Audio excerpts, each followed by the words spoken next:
Once again, the universe has conspired to force me out of my comfort zone and into the solo spotlight by creating an obstacle that was impassable for Karen's presence on the show today, so you're stuck with just me.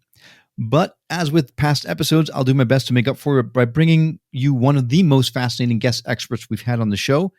We've spoken about the law of attraction before. It's easily one of the most requested topics we've gotten to cover. So this time around, I'm incredibly fortunate to be accompanied by Bob Doyle, who is one of the featured experts and authors on the documentary The Secret.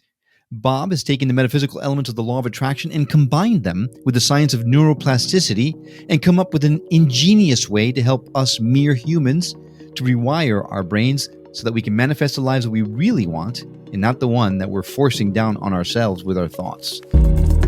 My name is Will. And I'm Karen. And unlike Mulder and Scully, we both want to believe. So we've embarked on a journey of discovery. We've talked to people deeply entrenched in the spiritual and metaphysical world. We've thrown ourselves into weird and wonderful experiences. I even joined a coven of witches. And wait, you joined a coven? Yep, all in the interest of finding something. Anything. That will prove that there's something beyond this physical, three-dimensional world we all live in. This is the Skeptic Metaphysicians.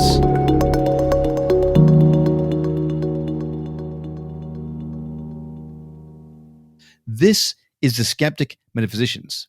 And Bob, welcome, and thank you for coming on the show.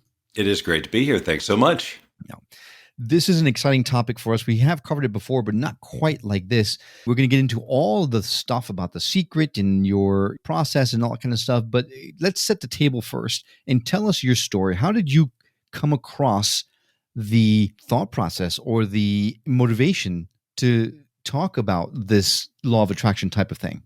So it was not on my radar, and I'll try and make this as brief as possible, but I always wanted to be a broadcaster. And I still, that's at heart, that's what I am. I like to get on a microphone or on video and just, be a goofball and entertain. And that's what I set out to do. But when I did that for the first 7 years, I was in a major market and I was just too low on the totem pole to be able to do all the crazy crap I wanted to do. So being young, I got impatient and just said, all right, fine, I'll go find something else to do.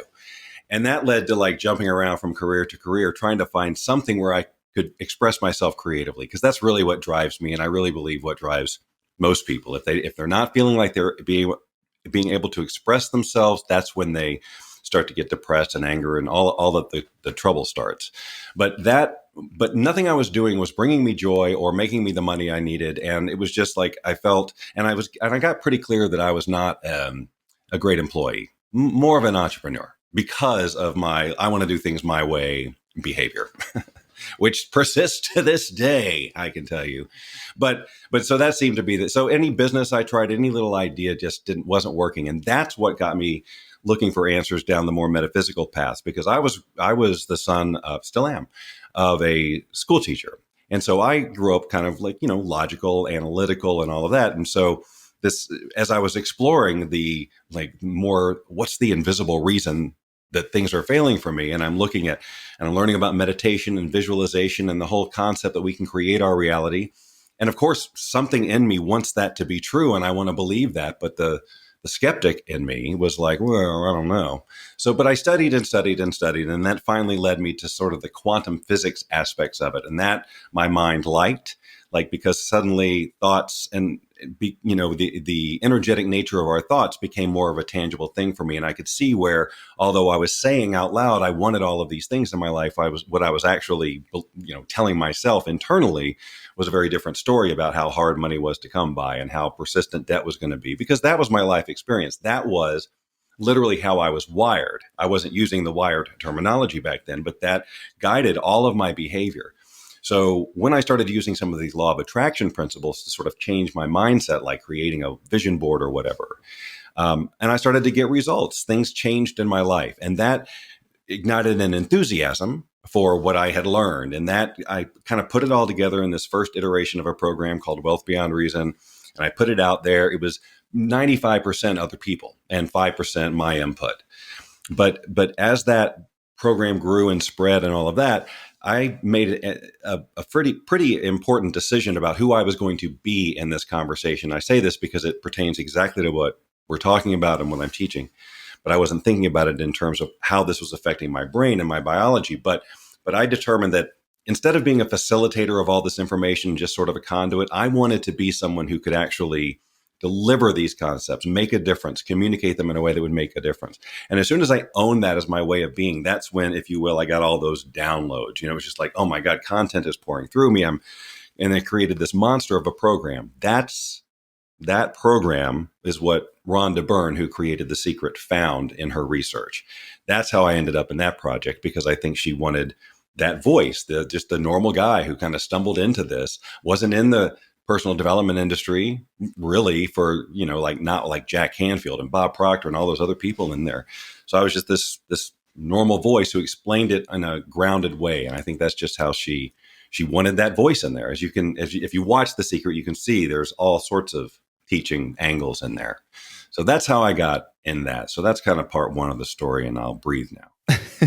Well, so most of the people that are listening to our voices right now probably are familiar with The Secret and the principles behind it. Mm-hmm. But in a nutshell, for any of those who are listening who might not know the concepts, can you put them in a nutshell for us? It's really just thinking positive thoughts, or is it a lot more than that? Well, here's the thing. The reason I do what I do now is because people spend a lot of time trying to figure out the law of attraction, what it is, what it isn't, what's the right technique. Oh, I'm doing it wrong. Oh, crap, I had a negative thought. I've ruined everything. All of that I've been listening to for 20 years. And because I had an aha moment about the law of attraction and the science of it early, I figured, well, if I could just give everybody that aha moment, they'll have the same results too. But I learned that people are all really wired differently, and that's not going to necessarily give them the results. What gives a person results is they change their inner conversation on an ongoing basis about what's true for them and who they have to be in the world to get the results they want. So it became after teaching and coaching these principles for 20 years and watching people get frustrated with themselves about the law of attraction and understanding it, that's why I've gone this way. But here's how I used to explain it. And a lot of people would use like attracts like, or what you focus on expands, and all of those. And that has truth in it. But I wanted to go a little bit more than that. And so what I would say is that we attract into our experience those things with which we are in vibrational resonance. So the universe is all energy, we're energy, our thoughts are energy, and the very nature of energy is if it resonates, it kind of comes together, and if it doesn't, you're literally resisting it.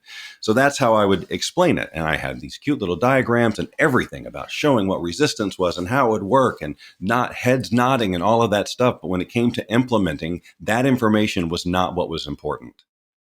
Understanding the law of attraction and getting it, and it's fine if you're interested in. And this is a guy who spent 2 decades doing this. But what I'm learning is it's fine if you want to study all the ins and outs of it. Great, but don't let that stop you from doing the important work that's going to create lasting change. Permanent transformation only takes place if your brain is wired to support new behavior to get new results.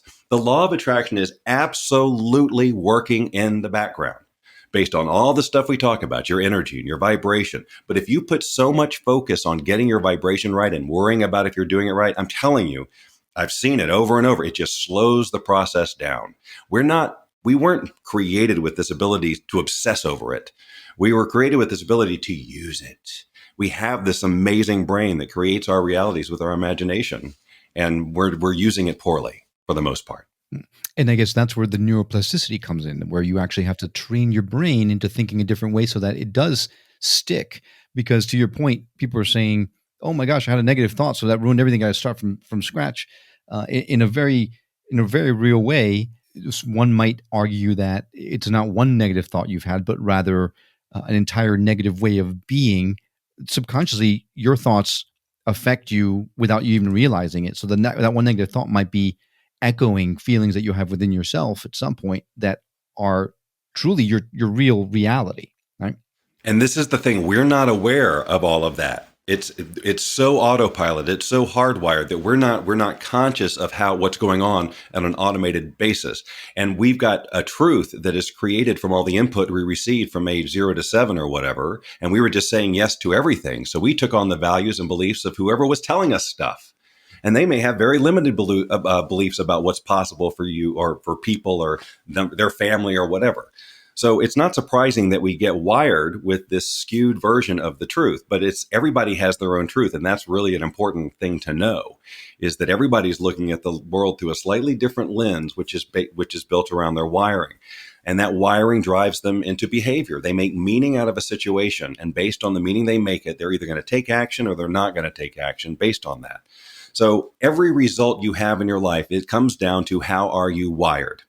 So if you're not happy with the results in your life, it is always going to come back to how you're wired, the decisions you're making, the dreams you have for yourself. What will you allow yourself to do? Your brain is ready to learn amazing things, even today, no matter how old you are. We learned to walk. And by the way, it took us a lot of time and we fell down a bunch of times and we didn't stand up and go, I guess the universe doesn't want it for me. And that's what law of attraction people will sometimes do if it doesn't happen 2 or 3 times in, because they go, well, I'm supposed to be in the flow. So I guess whatever. That's just, and that's the kind of like, it got the law of attraction conversation very easily gets into too much magical thinking. There's some great science behind it that seems magical, but people just want it to be what they want it to be. And it's not what everybody necessarily wants it to be. And I'm saying you don't even have to think about it if you don't want to. Right. And you bring up a great point, because there is that whole woo part of it that says, well, maybe I'm not meant to have it at this point in time. So you're saying, in essence, in a nutshell, that you can have whatever you set your mind to. It doesn't matter whether the universe says you're ready for it or not. If you want it and you work the way that you're talking about, you could certainly have it, as long as your vibrational frequencies align with that. Yeah, let's get real clear on this whole paradigm of the universe wanting something for us. If the universe wants anything, it wants what we want. Instead of this whole concept of we're asking the universe for things, I invite people to turn it upside down and say the universe is asking of us to go be that person that we are filled with the passion to be. We've been given something very unique, the things that we want to do, the dreams that we have, exactly how we want to do them. And we've been given a brain that if we just send it the right information on a consistent basis, we can learn just about anything. In anything and take on. And now, yes, it's going to take a lot of feedback and quote unquote failure. You're going to pay your dues, just like everybody who has ever succeeded and gotten the thing that you want. They did this journey too. But people get the law of attraction. Well, I just want to manifest all of it without the journey. Too bad, because you can't be that person without the journey. How are you going to be that person without getting there, doing the behavior that got you there? We used to talk all the time about the lottery winners, they'd win the lottery and then it'd be gone. And it's not just because they were energetically not ready for it. They also weren't ready in real life. They didn't have accounts or investments set up. They had no financial sense whatsoever. So it's all logical too. So if you want to have $1 bazillion or whatever, and you're really clear on why and who you need to be in that, you'll do the things that the bazillionaires do, and they have stuff set up to make sure that bazillion does what it needs to do. They don't just sit around and wait for $1 bazillion and then go, well, I guess I should open up a checking account. I guess. I don't know. Lots to talk about down that rabbit hole. But you reminded me of something else as you're talking. On your website, I went when I was doing a little bit of research on you. You have a quiz that people can take. It takes no time at all. I did it right before we started this interview just to appease my curiosity. And I came out as being a seeker. And on your site, after you take the test, there's a video that kind of has you explaining what this means really in the scope of who I was as a person and my lot in life when it comes to law of attraction and things like that. And you mentioned that a seeker, as I am, is always looking to find information and self-improve themselves and all that kind of stuff, but falls maybe just slightly short of implementing all the information that they are accessing. So you brought up a great point a little bit earlier about the fact that unless you actually take that information and put it to action, it's not going to get you anywhere. But if I'm a seeker, I'm curious, how many other types of people out there, and how could they be making mistakes? Well, first of all, seeker is the number one. Like by far, like 75% of the people are seekers. And that makes sense that they would find a quiz like that. They're looking to, better themselves. They're listening to podcasts like this. So yeah, they're out there looking for ways to grow. And again, as with all of these types, there's nothing wrong with any of them. And just because you fall into that type, it doesn't mean you're going to sabotage your success. The reason I have the quiz is for people who feel like they're doing all the right things, but they keep running up against very similar blocks. They sabotage themselves or something falls apart from the outside. Whenever there's a pattern, right? I say, well, let's go shine a light on your autopilot behavior and let's see how you behave in terms of transformation. It is a transformation personality type quiz. It's only about that. It's only about how you approach changing something significantly in your life. And so the seeker, they get excited about things and they've tried this and they try that and they try this. But what happens is it's not always about action, because sometimes they'll take the action. It's just consistent. You see, our wiring takes place and it holds, and those neural pathways grow and become permanent because it's consistent. It's the same self-talk we're giving ourselves subconsciously decade after decade, which is why this process takes a little bit longer than the 3 to 7 days a lot of people will promise you. We don't know how long it's going to take for you to rewire, but I can tell you what you need to do, and that is to replace the you got to figure out what your autopilot wiring is so that you can become aware enough to change it. And that's why we have the quiz. So the other 3 types, just quickly, are the skeptic, which is what I would have tested as, back at the beginning. And it's the person who they want all of it, but it's like, well, I don't know, this law of attraction thing or whatever.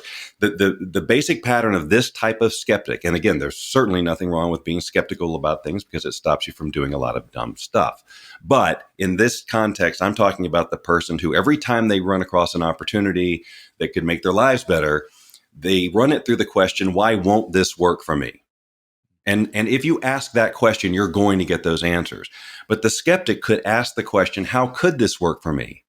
It's this, they can still, and that's still a question that comes from all the logic and reason that a skeptic wants to have, to not make a dumb decision.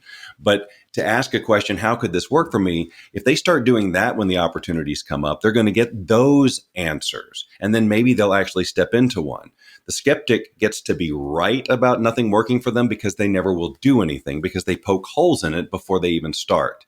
So they get that little, haha, I'm not going to be made a fool of, but they also never get to really grow the way they want to because this kind of growth is going to mean that you're going to have to step through comfort zones. You're going to have to go through all kinds of belief systems. It's going to challenge everything about your belief system. So your skepticism of, your skeptic nature is, of course, going to come up. And if you don't recognize and go, oh, that's just wiring, I'm going to take this action anyway, then you're always going to be stuck. Full disclosure, about a year ago, when I first started the show, that 100% was me. Now, over the course of the last year, with all the conversations and dialogues that we've been having, I find it interesting that I have transformed into a seeker because I'm no longer as skeptical as I was. I was afraid of being looked at as a fool by believing some of these things. Mm-hmm. Now I don't really care because I know what's real and what's not. Now I just really, really, really, really, really want it, but I don't want to work for it. So, right. Well, that dovetails right into the third one, which is the wizard. And here's the thing also about these types is you might test for one or more of these in any given day, just depending on what's going on in your life. There's value in seeing that behavior from all of those traits. You want to identify all your autopilot behavior. So the wizard is the person who, again, loves the ritual of it, loves the vision boards, loves the visualization, loves the meditation, loves the whole energy conversation and the resonance. They are manifesting. Right. But what they tend to run into the non-action piece. Like the universe has got me on this. I don't need to, no. I'm not going to work. I'm not going to work that hard. But they just really need to understand that it is not them and the universe. We're all the universe, and we're working. It's a symbiotic relationship, and we're creating a vision for ourselves, and we're defining who we're going to be, and we're going to take action. And the universe, if you're going to go down that road, is going to deliver you the things to respond to based on your vibration. But you can also look at it and just completely not even think about vibration and energy and just think about the logical outcome of changed behavior on your part is a changed response from the universe. The people you deal with, if you be different, they're not going to treat you the same. They can't. It doesn't make any sense. Then that's how change happens. So can you clarify, because it seems like the seeker and the wizard are pretty close to each other. What are Well, the seeker isn't necessarily a magical thinker. They just choose a lot of things. They could be very logical about their approach or whatever, and not be into vision boards, or it doesn't matter. But the wizard is more, has that sort of invisible edge to it. And I was, if I had been tested, I would have been skeptic / wizard, because once I started learning more about physics and the energetic nature of the universe, it did inspire like that wizard type of nature that we all do have. I mean, we are doing this, but there's action involved too. It's not just like we're waiting and then just, okay, here we go. It's a dance. Okay. So the last one is people pleaser. And the people pleaser is a tough one because it's so emotional. And you almost touched on it a minute ago. But the people pleaser, again, they've been awakened to possibility for their life. They've got a whole new vision. They've got this passion burning. Maybe they saw The Secret. Maybe they went to Tony Robbins. I don't know what it is, but now they're ready to go. And they start trying to be that. And then mom gives them a look and dad says, what are you doing? And their friends go, what? Right. And everybody starts to squirm around them a little bit because of what's going on. And they make you feel less than or give you a look. You know what I'm talking about. And so the people pleaser gets shut down by that. They put their dreams on hold or stop them completely for the alleged comfort of others. They don't want to have those conversations and they don't want to make those people uncomfortable. But here's the thing the people pleaser needs to really get. And I know they know it on some level. Them not following their dreams is not going to make these people any more comfortable. They have an inherent discomfort, which you poked at with your expression of your dream. It's still in there, and you haven't changed that. And meanwhile, you've given up the life that you're here to live. How do I know it's here for you to live? Because you're inspired to live it. It's not like accidental that you've got these passions. It's like there. So go for it. And if you don't, you're basically committing a form of spiritual suicide. Whose life are you living? If you're not going to live yours, the one you want, it's not theirs and it's not yours. It's just sort of this bleh. So the best thing you can do for those people, obviously, is go for your dream and achieve it. There is no guarantee they will get inspired and follow like you want them to and go, I see the light, right? They might, though, 100% better chance of them doing that if you do it.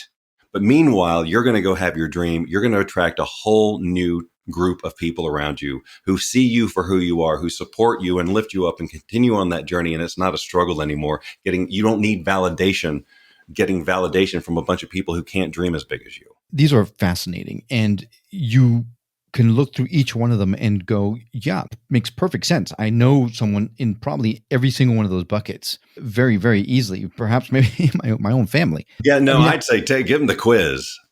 Seriously, I mean, I don't know the dynamic there, but it is just sort of, it is all about shining a light on it in a way. And so if a person shines the light on themselves by taking a quiz, they don't feel like coached by somebody. It just depends on how people are. I know I'm definitely one of those people who please do not offer me unsolicited coaching because I'll listen, but I'm like, I wasn't ready.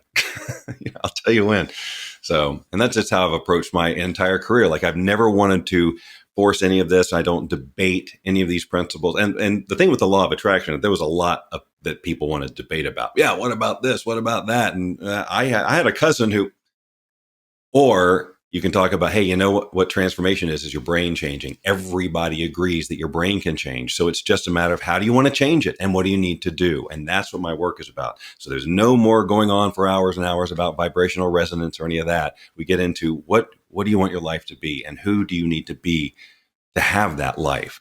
And then let's just start telling your brain how to be that person. Just like when you learned a new language or learned how to cook or anything else, it's the same thing. You're getting new information, you're feeding it in, you're trying it on, you're putting it out into practice, you're getting feedback, you're making adjustments, and then the next thing you know, you're a different person. It's a very nice little pragmatic package that comes with it that helps a lot of people like I used to be who don't really believe in all the woo. It's a really nice way of bringing, like to your point earlier on, quantum physics into the whole equation so that you can kind of wrap your head around how something like this could potentially work for you. But even so, I don't even do the quantum physics. I just talk about neuroplasticity, the fact that our brain can change. And if a person once they get that and aren't going to obsess over the law, then I'll talk about the energy and the vibration and all of that stuff all day, as long as the person's not depending on understanding that before they'll take an action that's going to make a difference for themselves. So it's really just about changing the way you think. I mean, the crux of it. At its core, yeah, it really is basically that simple. How are you processing information? What meaning are you making out of the input that the universe is giving you on a moment-to-moment basis? And what is that meaning? What action is that meaning moving you into? People really believe that they have free will because they feel like they're making conscious choices. But when you think about it, when you really think about it, all of those conscious choices are being created, determined by your wiring, which we have already determined may be extremely faulty and not in your best interest. And so we just have to, and so that's that owning that, like being able to just say, you know what, I don't know anything. Like letting go of all of that is huge. It's a huge first step. And the other thing you have to be willing to do, which is very difficult for people, is to let go of all of your limiting stories that you tell about why you didn't do this or how they did this to you or whatever, no matter how true, quote unquote, they are. If you continue to tell those stories and be that person, you will continue to get the result of that person because you will just use that to justify not taking critical action. And you'll say, but yeah, I know, but I'm hurting because of my dad or whatever. Okay, hang on to the story if you want to, but you'll never get where you want to go. Because guess what?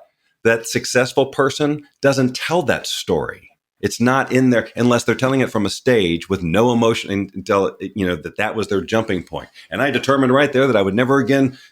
That's when you can tell the story, but you don't tell it to justify where you are ever again. Like the first time I get a coaching client or whatever, and they tell me the story, I go, okay, great. Now never tell that story again. And it's hard because that's their identity. And sometimes it's been their identity for decades or their entire life. And I'm asking them to basically give up their identity. That's one of the reasons why transformation is so challenging for people, because if they're just focused on the stuff they want to attract, that's not enough. They need to know what's filling the void of this identity that I'm giving up. It's who you're going to be that's going to bring you the happiness, that's going to help you determine how all this stuff that you attract or manifest feels to you. Because I had the experience myself of manifesting the stuff with the empty feeling because I didn't adjust. Who am I going to be about this? It's not like it's one thing to be the version of you who just wants it because you're lacking it. That's how so many people approach the law of attraction. It's like, I want to attract all this stuff to fill this void in my life. And that energy, if you want to look at the energy of that, it's not very good. And it also doesn't move you into any kind of inspired action. You're still thinking like that small person. That small person doesn't take bold action. You have to create the bold version of you in your mind and use your brain to imagine and imagine and imagine and rehearse that behavior and let new wiring take place so that it becomes your new autopilot, so that your new autopilot response in life is quote unquote effortless. So what about those folks that are just coming out of therapy? They didn't realize what their story was. Now suddenly they realize what their story is and now find themselves where, okay, I've realized why I've been sabotaging my life. Mm-hmm. And I need to move on from that. But therapists constantly talk about you need to hang on to those thoughts, emotions, feel them, relive them so that you can then move beyond them. Well, I have lots of different ways to deal with emotion stuff. I mean, there's therapy, but if the net result of the therapy is hanging on to it, then clearly that's not going to serve you. Most of my stuff is around release techniques like emotional freedom techniques, which you probably heard of. There's other ones that just help you deal with that emotional eruption that happens in those autopilot moments so that it doesn't have to overcome you and overtake you and guide your next behavior. Because again, when you're in that autopilot response, if you're in upset, your body's going to produce a ton of chemicals. And it's going to be, even if you know you're in autopilot mode, it's going to be harder to not, to change your behavior in that moment when you're overtaken by your own body's chemistry, because it's super, super strong and it feels really true and real. And all of your reactions feel 100% justified. But if you've done the work ahead of time to know that that is just a wired response, it's not truth. And if you've done the work ahead of time to know exactly how you're going to be in that situation, then it's just a matter of doing it, trying it on, being it as uncomfortable as it's going to be, because we're growing here. We have shifted who we've been being ever since we were born. And we've done this, we've rewired many, many times, but it's all been mostly on autopilot. what we're talking, and over the course of years and decades, what we're taking on now when we're taking on significant personal transformation is we are trying to do that a lot faster than life normally does it. So we're going to feel the resistance a lot more than we do every day if we're just kind of coasting through life, going on autopilot and seeing I'll just respond to this situation. If you're trying to make something happen and you have to be significantly different, oh my God, you're going to feel that a lot stronger than anything else. And if you can just celebrate it and go, yes, I'm about to grow. That's why I'm feeling this way. Other than, oh, this is too hard, or this means defeat, or the universe doesn't want it for me. Like, just expect that resistance to come. Use whatever tools you can get your hands on to move through it smoother, but just keep chipping away at that vision of this new self, and just know that discomfort is part of the growth process, and growing is what this is all about. So I know that you've mentioned earlier that you really don't know how long it's going to take for someone to change their story, right? Some people say, oh, within 3 to 7 days, you get the life you wanted. I know it's hard to pin down a time frame, but if you had to guess kind of an average, like how much time does someone expect to have to go through this? Well, here's the thing. There's scientific data that kind of all over the place, like 45 days to form a new habit or new wiring. But that means 45 days of consistently new thoughts, not 45 days since you bought a program or read a book or saw a movie.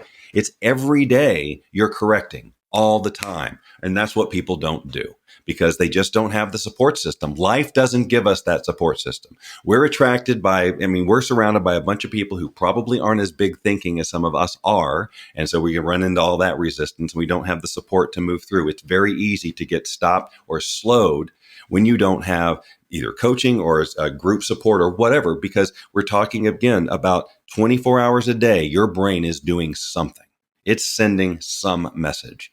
And if you're not overriding the constant message that's got you in whatever place you're in that you want to change, unless you're overriding it on a consistent basis, which will seem harder at first than after a while, then how do you expect things to change?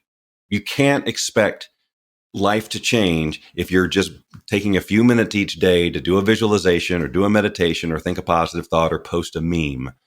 You have to be diligent about how your brain is working. This is serious stuff here, but so worth it.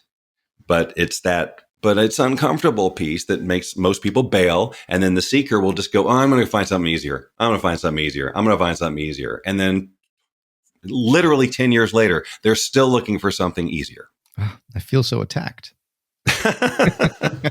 These are hypothetical people. Sure. I'm not talking about anyone in particular. No, we know. We're poking fun at a situation because I'm uncomfortable, but that's just what it is. But the reality of the situation. So really, it is just a radical lifestyle change for all intents and purposes. You have to live it.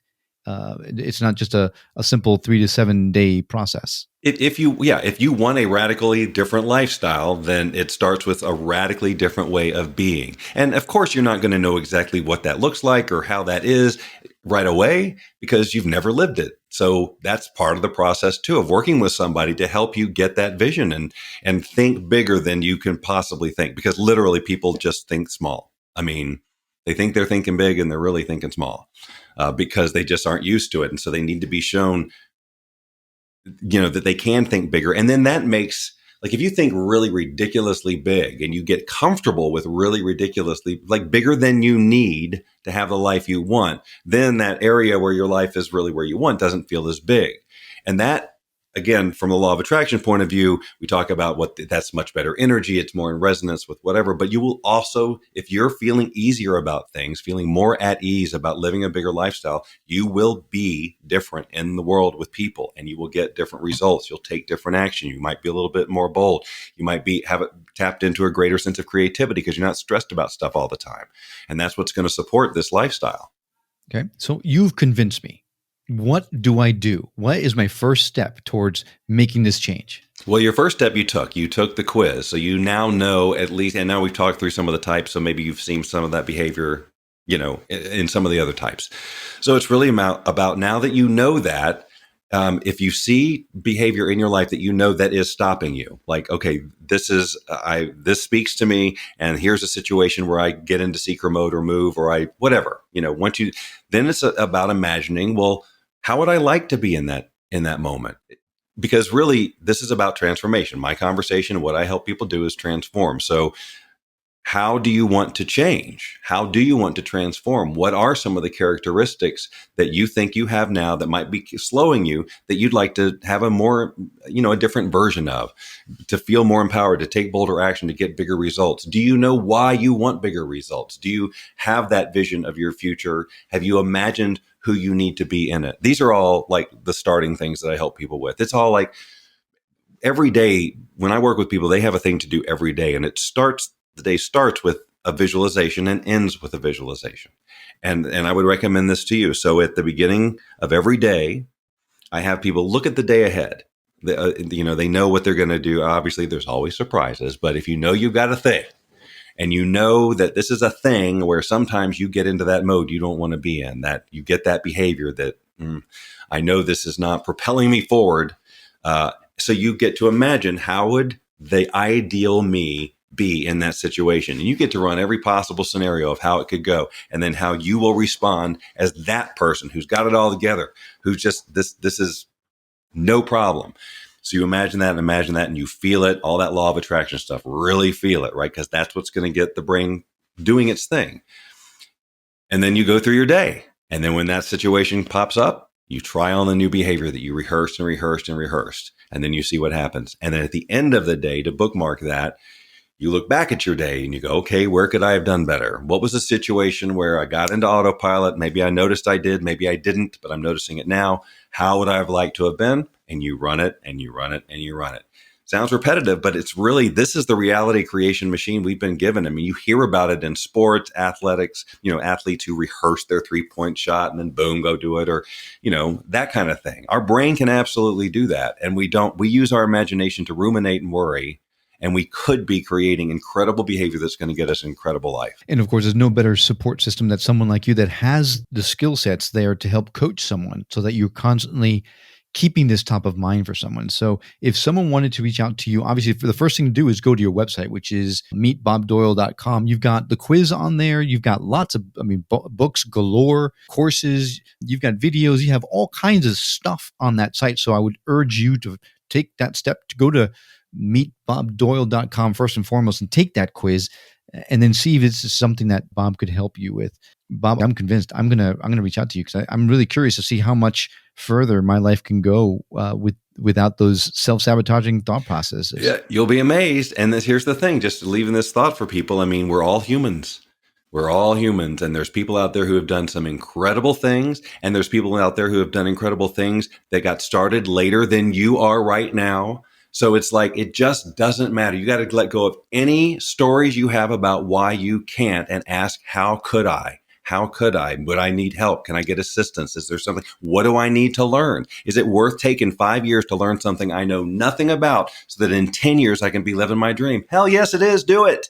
Right? You do it. You invest. You're not going to manifest 5 years of knowledge overnight because you got a vision board. You're going to go be that person. And that person took the time to invest, to learn whatever they needed to learn, to be the person, however long it took. But you start now, wherever you are, because you're never going to get there if you don't start. Bob, I can't thank you enough for coming on the show and sharing of your expertise with us and our audience. This has been incredibly fascinating, much more so than I thought. When you say you really are trying to make this stuff simple, boy, you couldn't have been more right. This is just about, like Nike said, right? Just do it. You're a great resource for those that are looking to do it. So once again, his website is meetbobdoyle.com. I would urge you to visit that site, take the quiz as soon as possible. Bob, thanks again so much for coming on the show. Thank you. Totally my pleasure. And listener, thank you for coming along on this journey of discovery with us. Don't forget, you can find us on Facebook and Instagram under @SkepticMetaphysician. As always, if you know someone that would benefit from hearing the messages we shared on this show or any of our others, I hope you'll consider sharing us with that person. It will help grow the show and may just help someone else come to terms with the fact that we're so much more than just this three-dimensional body that we inhabit. Now, if you're listening to this episode on the radio and you missed something, not to worry. All of our shows, including this one, can be found on our site, skepticmetaphysician.com. Don't forget that you can become a member of the Skeptic Metaphysician community for free there and enjoy the added benefits of discounts for services from some of our past guests, as well as a chance to never miss a show immediately once it's been published. Of course, we'd always appreciate a 5-star rating and a review on Apple Podcasts or wherever you're listening to the show. That will also help grow the show and get the word out about these messages. I hope you've enjoyed this episode as much as I have. That's all for now. We'll see you on the next episode of The Skeptic Metaphysician. Until then, take care.